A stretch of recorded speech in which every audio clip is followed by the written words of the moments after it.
fourth grade, as you noticed that we skipped lesson 8-3 because it involved pattern blocks, and I know you guys don't have them at home. So we are starting lesson 8-4, which is all about extending line symmetry. So we're going to look at some symmetrical shapes and different quilting patterns and find the lines of symmetry. So let's get started with our mental math and fluency. So I'm going to give you guys some fractions, and you're going to write the decimal equivalent to that fraction. So hopefully you already have this done. And let's get started with the first set.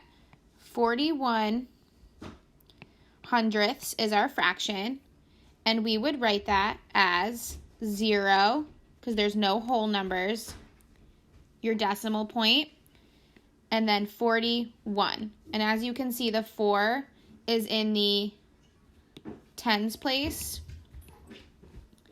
and the 1 is in the hundredths place. All right, the next one is 93 hundredths. So the denominator tells you what the place value is, so it is hundredths. So you would do 0 as your whole number, your decimal point, and 93. And the 3 is in the hundredths place. Okay, last one for this set is 84 hundredths, and you're going to do the same thing. There's no whole numbers, 84 hundredths. Okay, the second set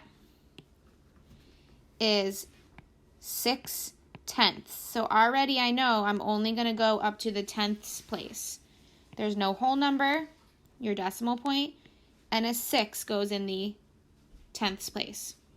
Okay, 3 hundredths. So my denominator is hundredths, so I know I'm going to go into the hundredths place value. There's no whole number, there's no tens, and the 3 goes in the hundredths place. Okay, the last one is 5 hundredths, and you do it the same way you just did the 3 hundredths. No whole number, nothing in the tens place, and a 5 in the hundredths place. Okay, the last set is the most difficult because we are now working with mixed numbers, so numbers that have a whole number and a fraction, but you do it the exact same way. 1 and 5 tenths. So that 1 is going to go before the decimal point because it's a whole number. We have no tens, and we have a 5 in the tens place. So it's 1.5. The next one is 2 and 1 hundredths. So you have a 2 as your whole number, your decimal point. There's no tens and a 1 in the hundredths place. Okay, and 3 and 9 hundredths, is the last one. And you should get a 3 for the whole number, nothing in the tens place, and a 9 in the hundredths place. 3 and 9 hundredths, or 3.09. Okay, you guys can do the math message, but it's a little hard for me to video it on my iPad. So what you're going to do is find an object in your room that has 2 lines of symmetry and write the name of that object and record how many lines of symmetry it has. But in the next video, I'm going to go over how to do the journal pages.